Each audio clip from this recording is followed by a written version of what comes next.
Hey YouTube land, Tyrannosaurus here doing another action figure review. Now this is a 2-in-1 review because I picked up, well, I pre-ordered stuff and they arrived and I didn't think they'd both come so close together, but they have done so. And what that is, which obviously if you read the title you'll know what it is, but if you look at the description or the imagery, you will see it is the Jurassic Park Legacy Collection figures. Now, Mattel has really been knocking it out of the park with the Legacy Collection recently. I know it doesn't seem that they've been giving us too much of the Legacy Collection, in the sense that previously they had given us a bunch of figures and dinosaurs, but they have been doing more deluxe sets with Legacy, and I hope that trend kind of continues to get the rest of the characters, which I'll get into in a minute. But for the most part, if I just move stuff out of the way, this is a review for the Legacy Collection. Bringing the box, Tyrannosaurus Rex Escape Pack. And if I bring just a box in for the other set, before I review the individual boxes, the Nedry Getaway Pack. So I know this one has been available in the States for quite a while now. It's showed up, I think about a month ago in the States. It's only recently been released over here in Ireland with Smith's Toys, which is the kind of main, there's two main toy retailers over here in Ireland. There's Smith's Toys and Toy Master. I haven't really seen if Toy Masters had much of the Jurassic World stuff. I know they did have a lot of the Fallen Kingdom and similar stuff, but onto the boxes quickly. So the packaging for Dennis Nedry Getaway Pack has Legacy Collection up in the top corner. There is the Dilophosaur and Nedry himself packed in behind this plastic covering. The Jeep is exposed, so just be aware of that. And over here there's a little plastic area as well, and that contains the pieces that you need to assemble onto the Jeep, which is actually the wing mirrors on the Jeep, which is interesting because the previous release of the Jeep didn't have wing mirrors, which I will get into in a moment. And if I flip around the back of the box, it has a Dennis Nedry Flight Pack, and then it has like the title in different names, or different languages, sorry. Same with the Dilophosaur, Dennis Nedry.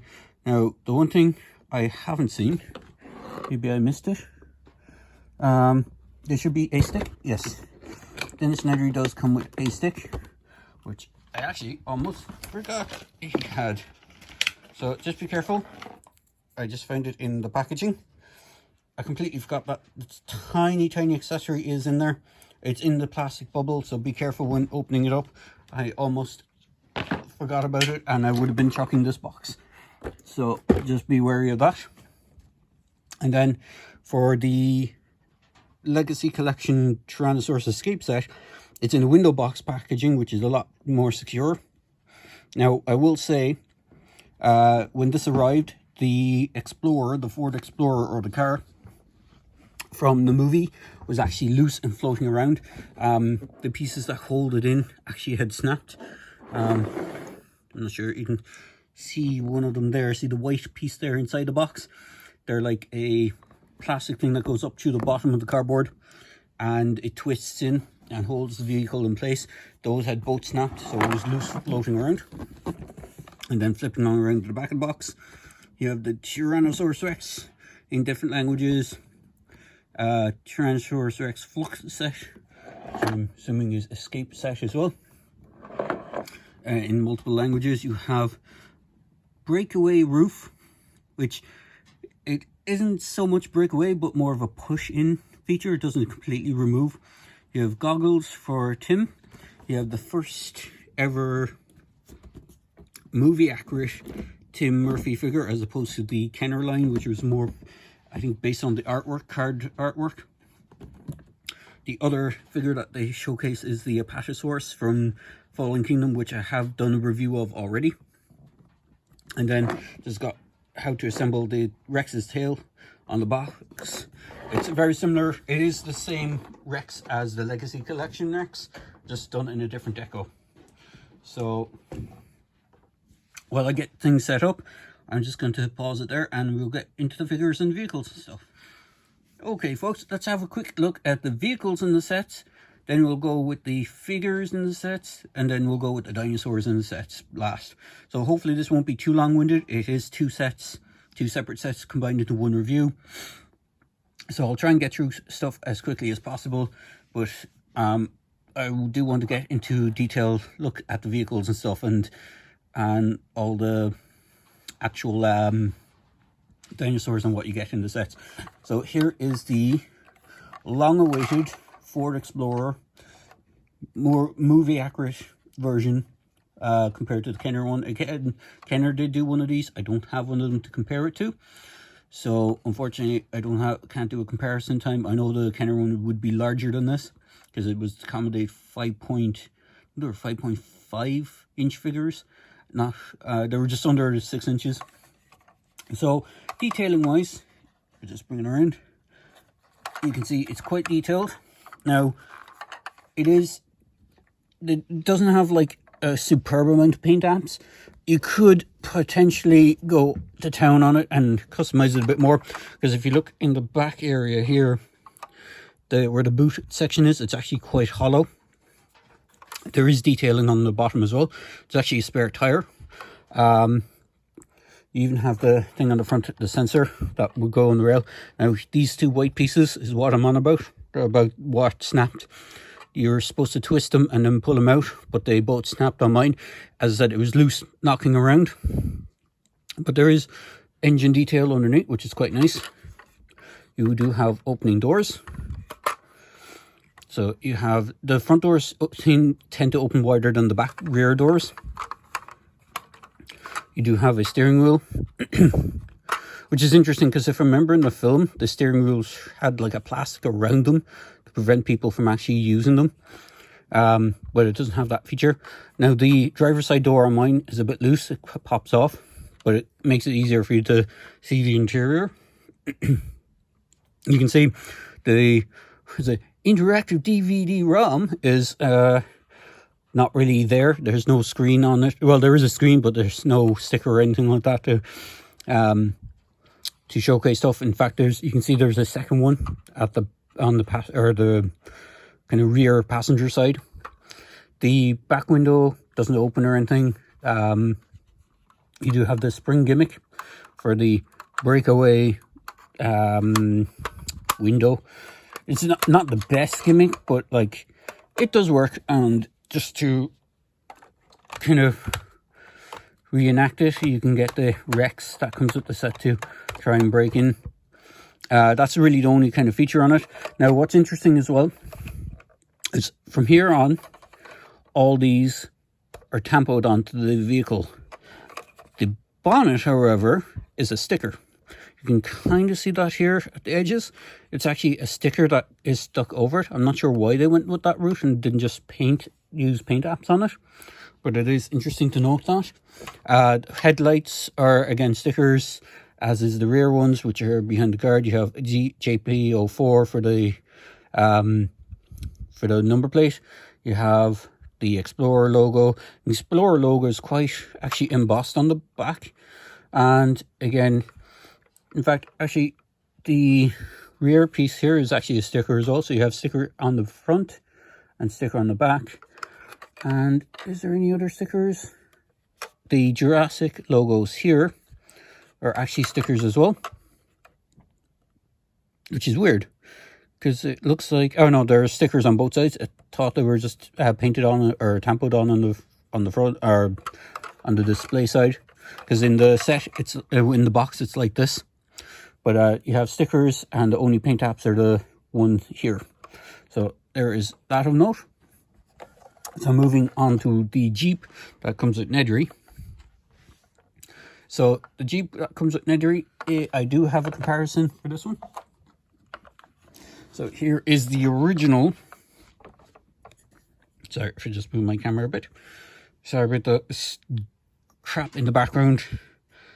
I've been trying to get things into get some space for stuff to review these. It's quite a big set. So this is the original Jeep that they released.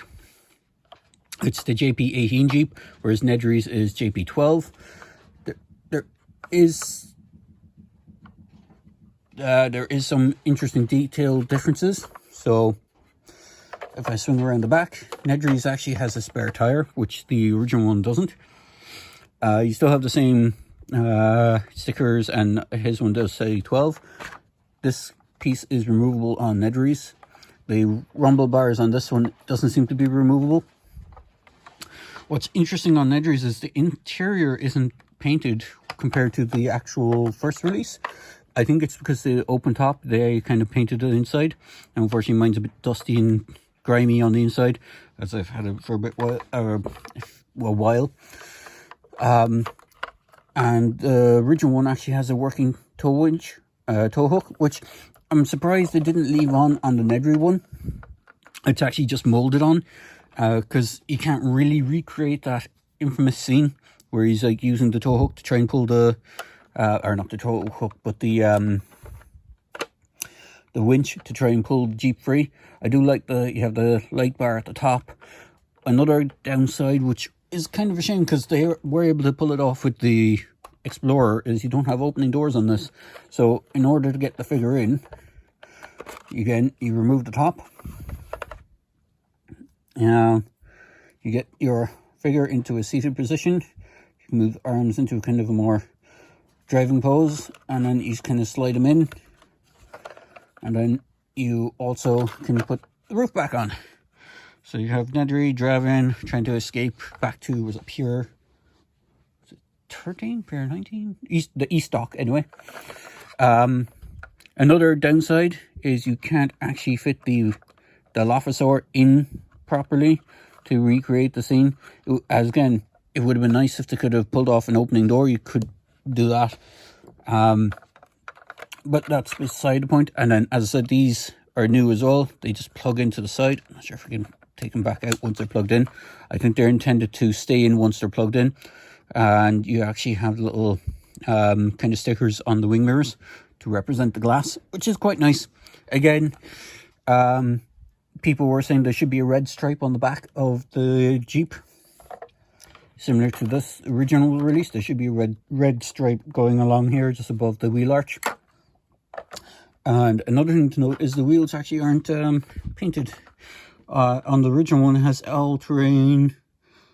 I think it's supposed to be Goodyear or all-terrain TIA tire, BF Good Rick written on the side of it, as you can see. But on Nedry's one, it doesn't have that paint apps.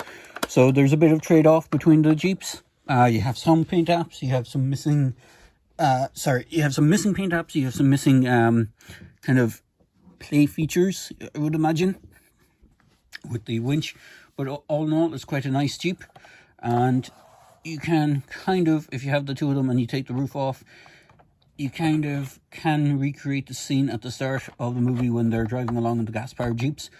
Unfortunately, we don't have a full complement yet of the figures that are supposed to go with the movie line. We are missing a few main characters, but that is beside the point. Excuse me. So, onto the figures included in the sets. So the Nedry set comes with the man himself. Now this is different to the San Diego Comic-Con exclusive that they did last year, I think it was, in 2019, or was it 2018? So this is the one with the yellow rain jacket. The one from that more iconic scene where he's, trying to get away and the Dilophosaur interacts with him. The other one was him with his Hawaiian shirt, which I think he only wears in the start of the movie, and I think he just has this grey hoodie top piece on.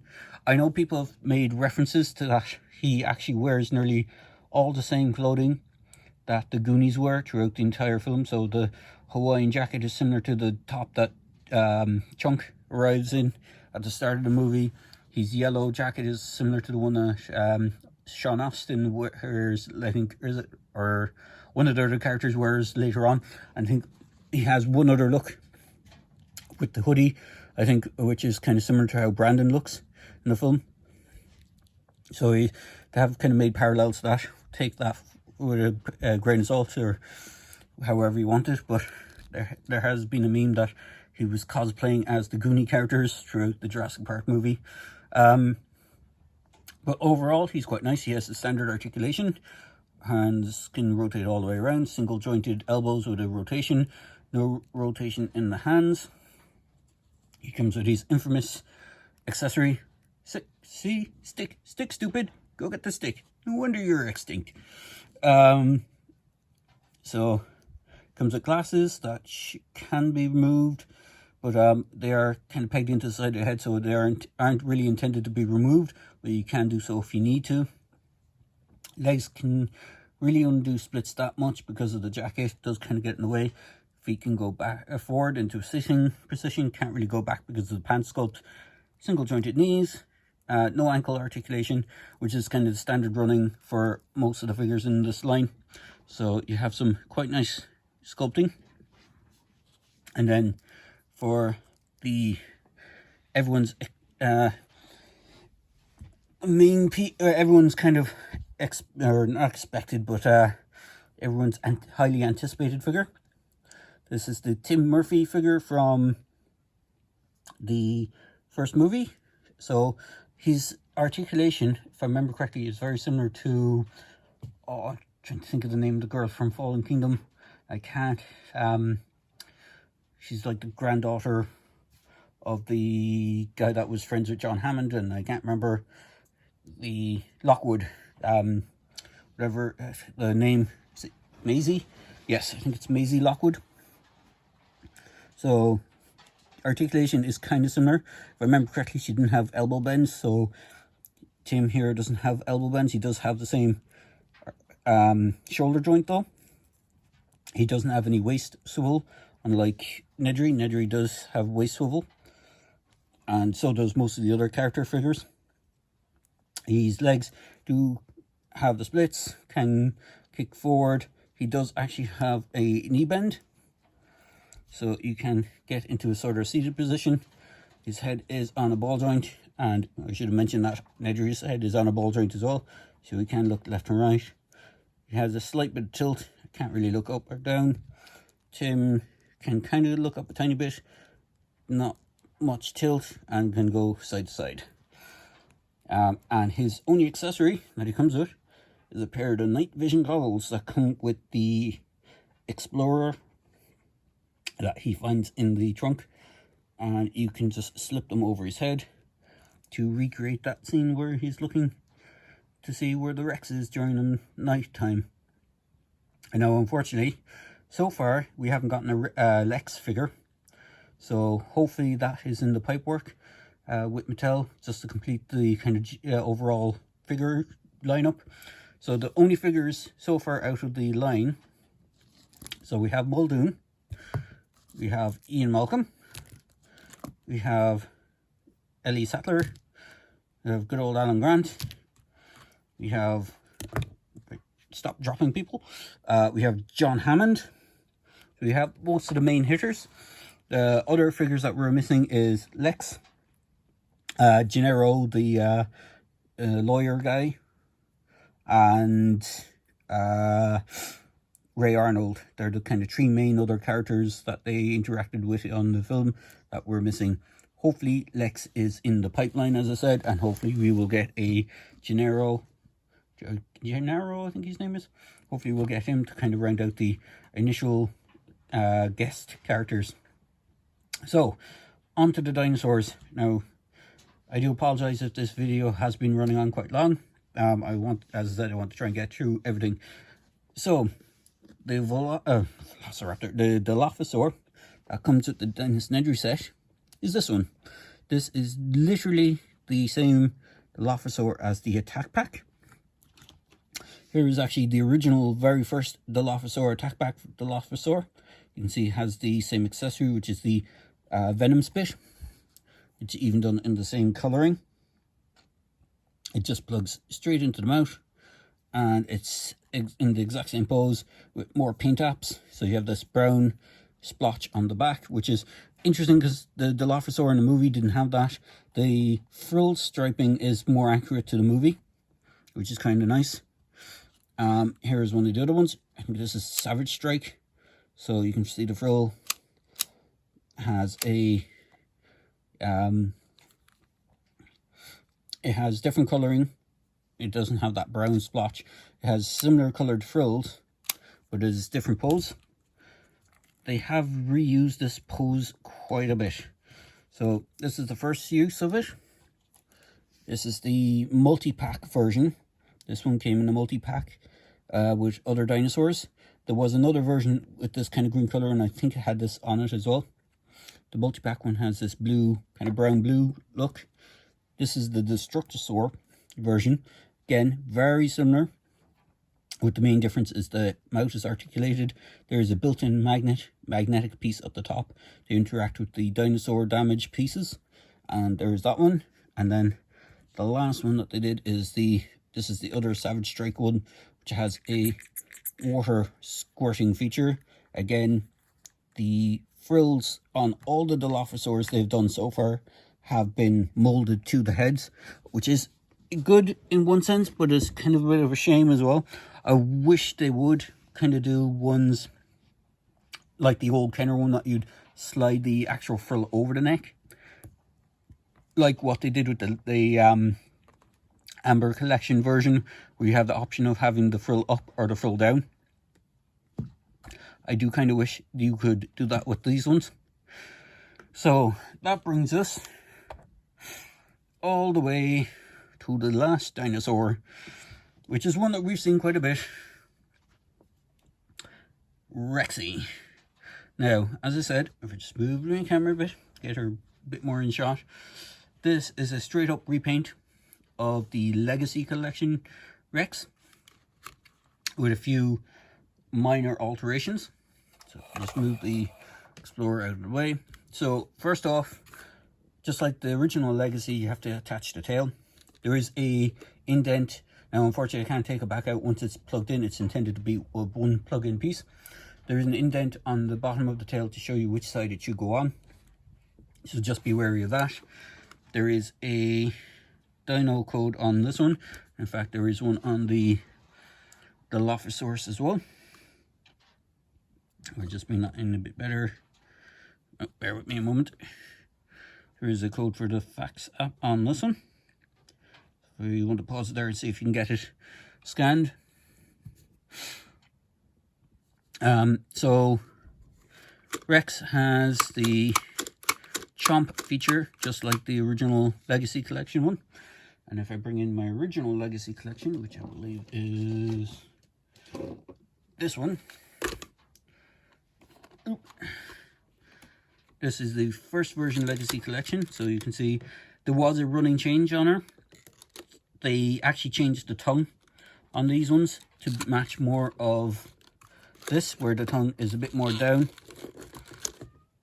So if we just bring up, you can see the tongue sticks out more on the original than on the remake. Now, I'm not sure if you can see this on camera. If I hold it mouth open. On the original, see this bar up top? Get something stick-like and pointy to be handy instead of... bear with me 2 seconds. So, if I just open up the mouth, if I use Ray's staff here for this piece up here, on the original ones, the tongue was actually built onto this, so it still sticks out a lot higher on the mouth. Whereas on the reuses and the retools of this figure, they actually changed it up and made the tongue more natural onto the base of the mouth. Paint apps wise, she's quite nicely coloured. She has kind of dark browns going along. She doesn't have anything underneath. Whereas on the other one, it has kind of a lighter tones underneath. She's mostly made out of the same plastic.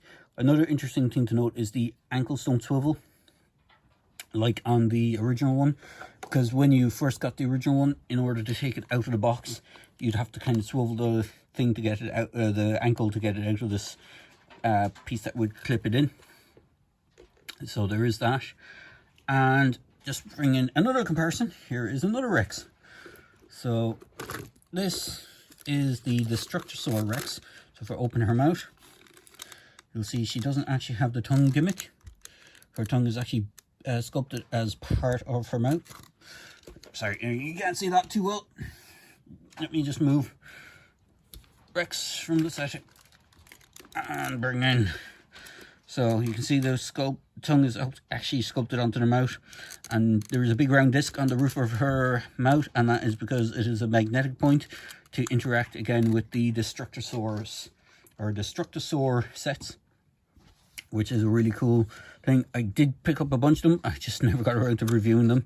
So eventually at some point I will review the Destructosaurus. So these hands are on little ball joints, so they can swivel out to the side and rotate around. So they have a little bit of swivel on them. The hip does have a little bit of swivel and can move forward and backwards, but it does lock into kind of a default position just to help her stand pressure better. And as I said, she can interact with the Jeep, which you saw earlier, and she can interact with other dinosaurs and people. So all in all, both sets are really good. Hopefully I haven't waffled on too much on this review. I was trying to keep it short. It's going to be a little longer than my usual stuff. But as I said, if you like, comment and subscribe to my channels, please feel free to comment on my videos. And I really hope you enjoy this video. And I hope you enjoy this. If you can, I hope you pick up one of these for yourself. So there you go, guys. I hope you enjoy this video review. And as I say in my videos, please feel free to like, comment and subscribe. Cheers, guys.